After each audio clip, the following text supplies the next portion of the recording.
Okay, so we are back again for this week to talk a little bit about the pepper and sort of the role of the pepper in Mexican cuisine, because it's also a critical ingredient in Southwestern cuisine even now.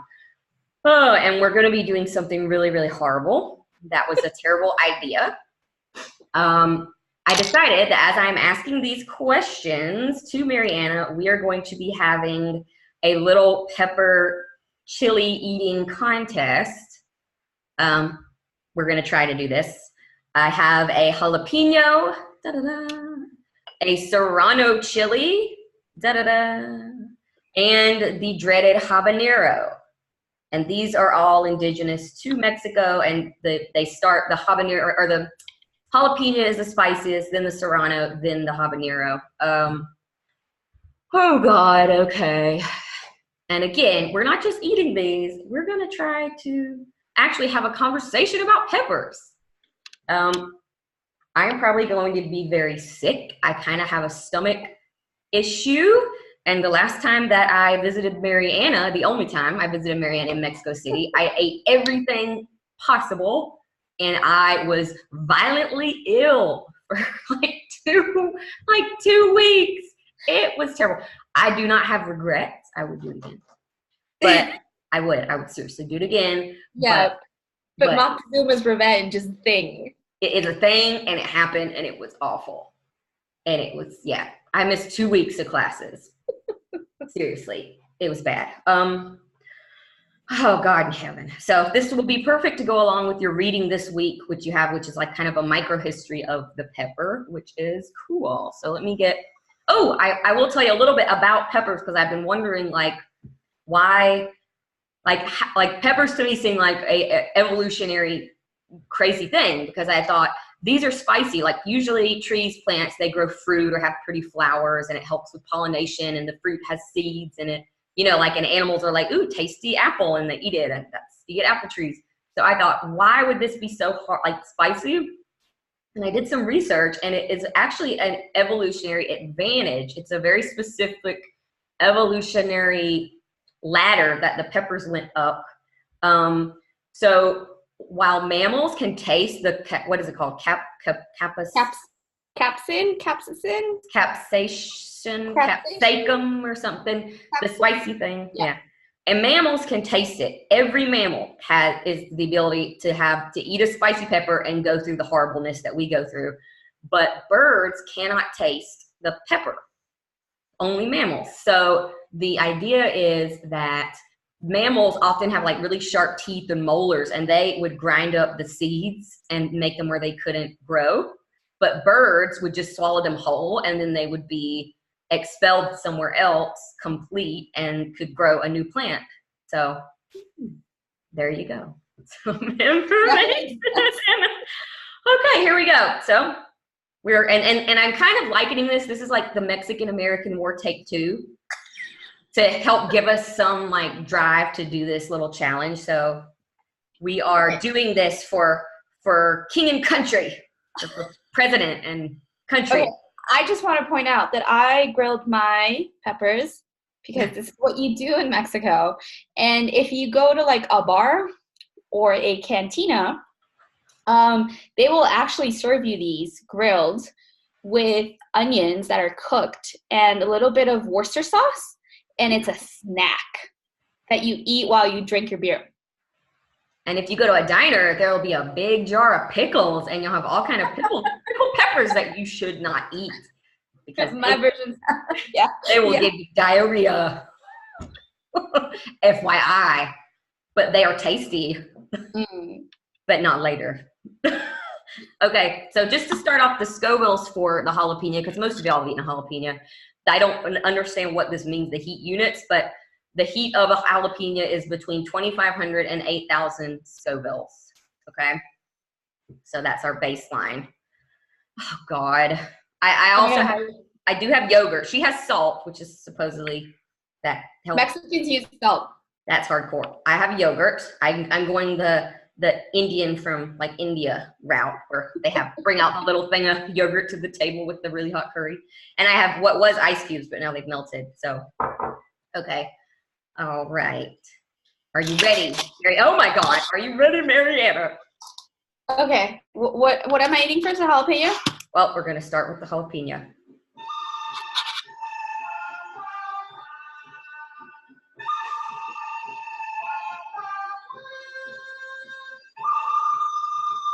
Okay. Okay. Wouldn't it be mean if I was like, haha, I tricked you. I'm not going to eat it. No. Take a bite out of that. Fine. God help me. It's good. It's not spicy. Why did I agree to do this? It's not spicy. Mine's not spicy. See? I ate all of it. I take another bite if you want. Huh? If you want. We're doing a one bite because we don't want to die. Okay. I have to finish the course, so I can't be in the hospital next week. Oh my God! When you grill them, they're supposed to become more spicy because you see the seeds. That's where the spice is. So when you grill them, the seeds kind of like explode with all the capsaicin. Yeah, the idea that it spreads it throughout the whole pepper instead of just concentrating it in seeds. Mine was fine. Holy smokes and mirrors. No, this is a bad idea. I have soap in your life regret. No, I don't because I'm fighting for America here.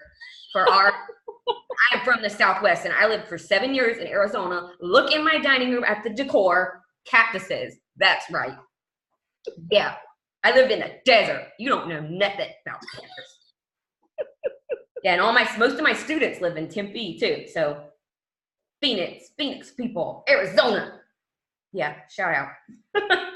Okay. Let me ask the first question here. Okay. Oh my God, my mouth, my soul. Okay. All right. So, what cuisine do you feel like defines the area surrounding Mexico City? Okay. And then how does that differ from cuisine in the northern states, or do you have some commonalities? Yeah. Okay. So, cuisine in all of Mexico varies a lot by region. And Ms. Grace can probably tell you, cuisine in Mexico City is more sort of, so we have a lot of options here in Mexico City. When she came over, we actually had food from Oaxaca and food from like the Central Valley as well.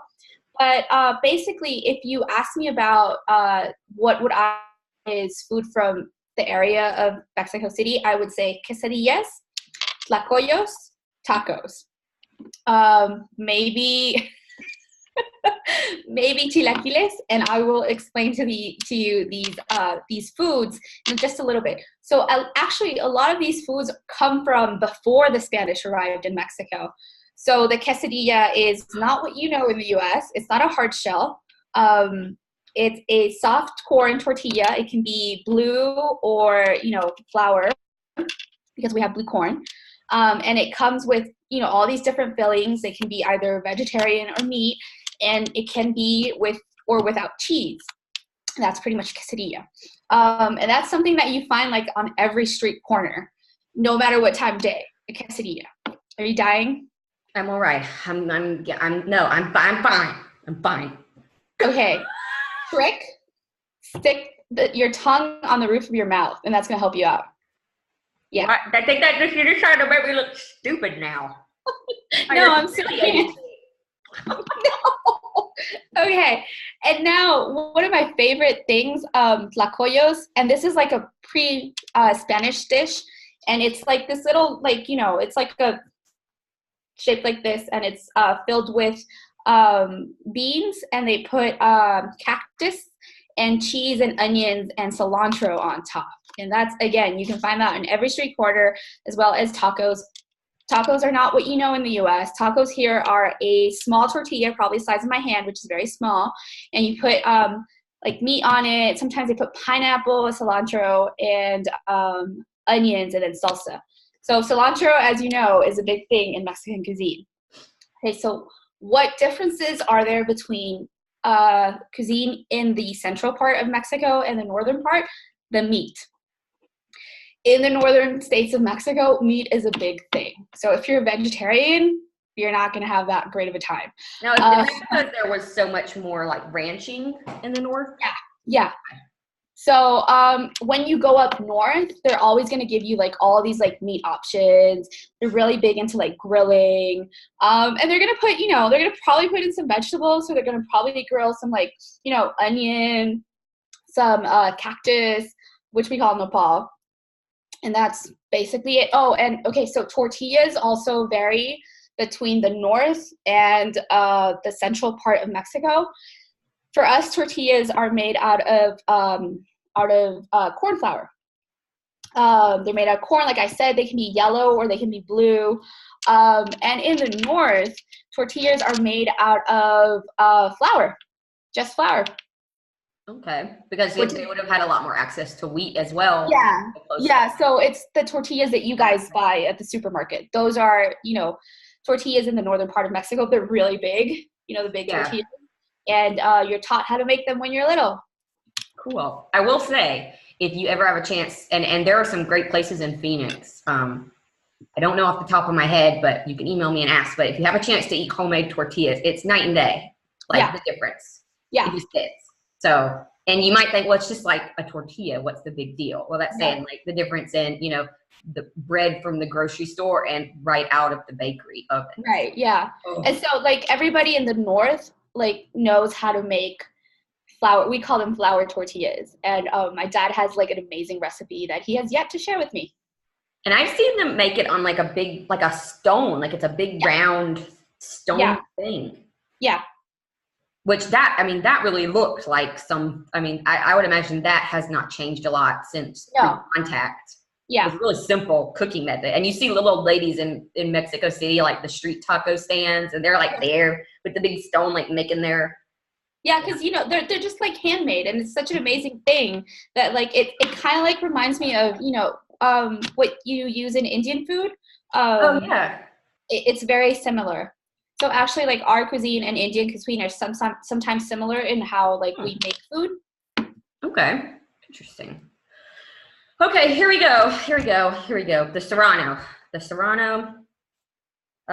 Let's see. I'll tell you the Scovilles.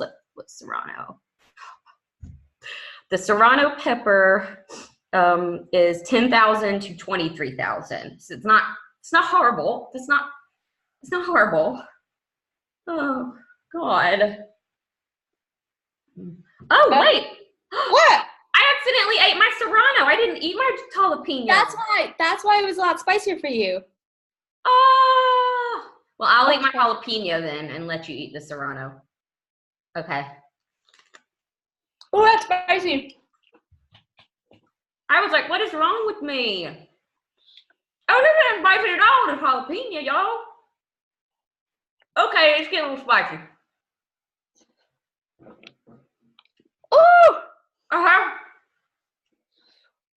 Ooh! To be honest with you, this is really not a fair, in some ways, not a fair contest because I've grown peppers in Phoenix and in Arizona, and they thrive and they are hot as fire because the spice level is determined for a pepper in a lot of ways by the climate.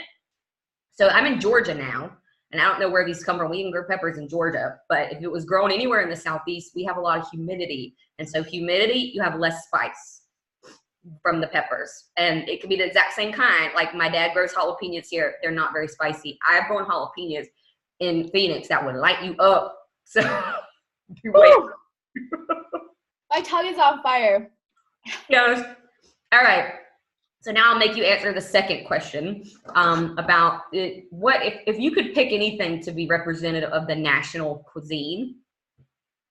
Like, I guess that's a hard question. Like, what could you pick? I mean, it's hard even for the U.S. because we're so regional too. I remember in the U.K. when every time I've gone in the grocery stores there, it's like there's an American section and there's fried chicken, nachos, and that's the ones I can remember off the top of my head. So, like, okay, I'm dying.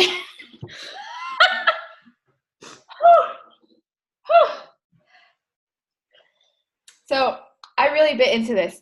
Oh my God.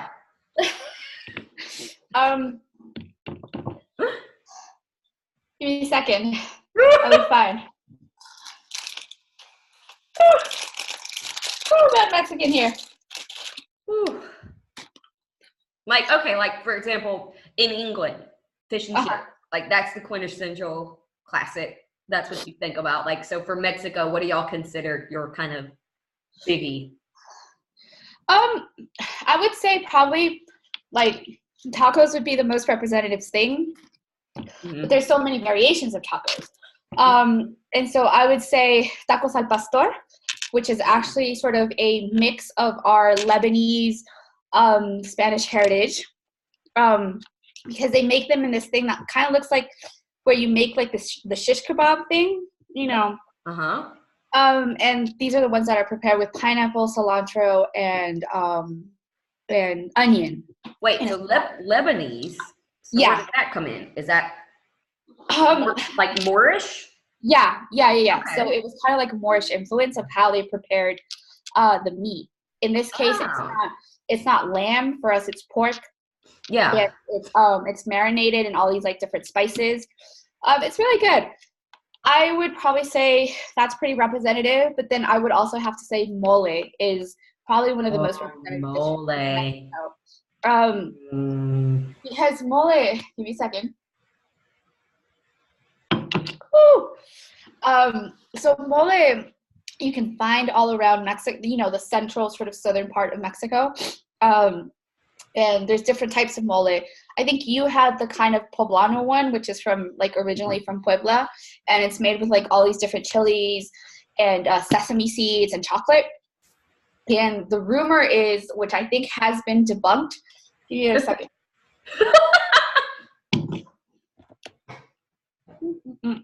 Okay, so the rumor is that it was actually a cook who came over from India that sort of adapted the recipe for like an Indian curry into mole. I think it's been debunked though, so don't, don't trust me entirely. But I would say mole is definitely, one of our most significant dishes. Mm-hmm. Well, and I think that's what like one of the most interesting too, because it incorporates chocolate how it originally was used, which was as a savory and not as a sweet. Right, yeah. Because, so chocolate for the Aztecs and for like a lot of the native peoples was like a luxury drink and stuff. Mm-hmm.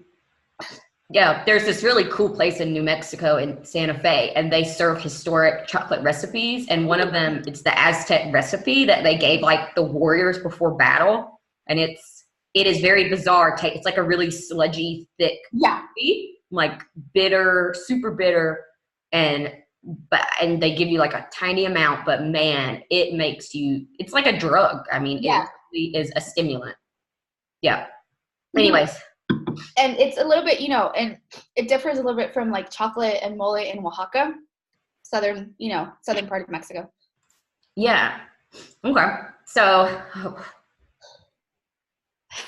the last question. We're going to die. I know. Okay. This is bad. All right. The last one with the last question is the habanero, which hers is green. Apparently they come in different colors. All the ones at my grocery store were orange. So depends on how mature it is. So the the orange red ones are a lot more mature. Oh, I'm gonna die. I know. Okay, the habanero is 100,000 to 350,000. So keeping in mind, the Serrano, the hottest it could be was 23,000 Scoville units. The mildest this can be is 100,000 Scoville units. We're gonna die. I'm gonna vomit. I'm just gonna projectile vomit in the class. I just want to say, chili peppers are really good as sources of vitamin C. So if you're sick, you have a stuffy nose, eat peppers. It'll be good for you. And I read that stuff that's spicy burns more calories. Like, I don't know if there's any truth, but probably because you like don't want to eat after for a really long time. So, okay. Here we go on 3. 1, 2, 3.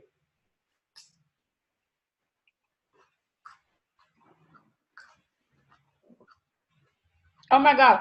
Mine hasn't started yet. For America. Okay, it is definitely a much slower heat than the Serrano. Building. How many did you get? Any of the seeds? Because that's where I got the seeds. I didn't get a lot. I got a few. All right, and this is like in the back of the throat. Like my brain hurts. It's building. So we have definitely passed Serrano territory. I feel like I've drank battery acid. Oh God. I'm gonna go get some yogurt. It's getting worse. It's getting worse. It's getting worse. Oh my God. Oh my God.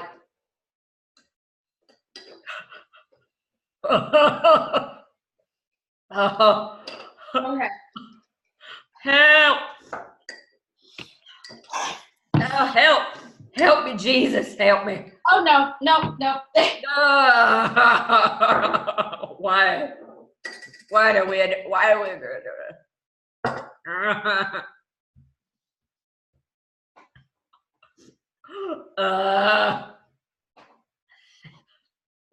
I have to ask you the question. Come back. I think maybe I won. I'm crying.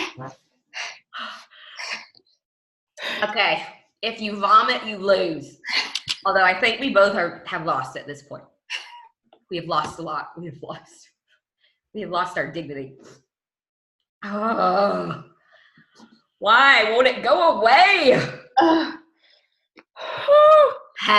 Okay, I'm gonna ask her my final question, which is what I ask in any food history interview.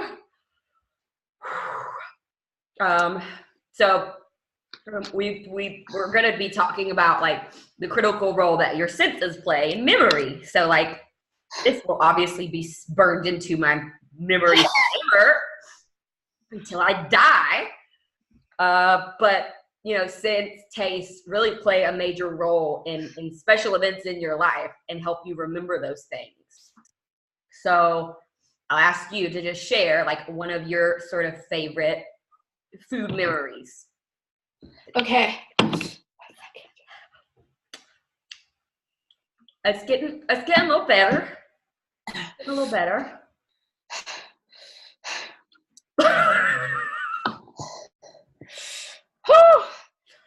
My lips are on fire. I kind of avoided the lips, but my teeth hurt. I was like, I ate it like a horse. I should have probably done that. Yeah, food memory. Okay, so when I was little, my mom's mom lived with us. I'm younger than us. I know, because I can't feel my lips. Okay.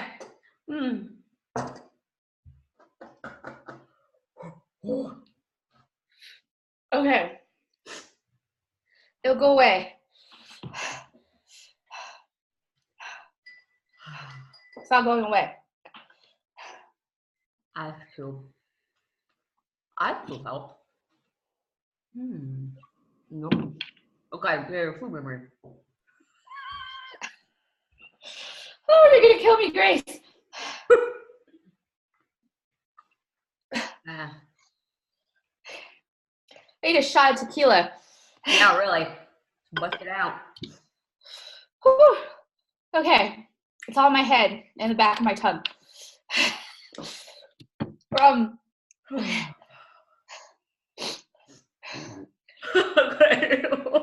can't talk. We might have to edit the part where we struggle to continue the interview.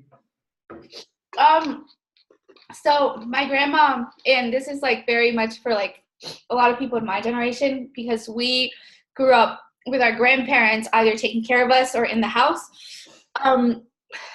So my grandma would always cook, and the smell of her making salsa is one of my earliest memories. And so to make salsa in Mexico, you grill this little one, tomato, and garlic.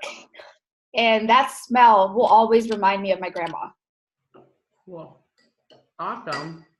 Okay, well, that's all the questions that I have. Thank you so much. You're online, so only I can clap for you.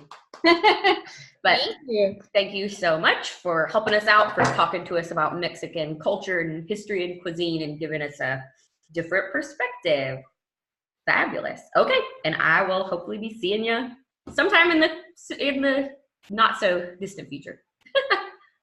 Well, it was great. It was great. It was a great interview. I can't speak. I know. I'm gonna go down, maybe vomit. So but thank you. Talk to you later. Bye. Bye.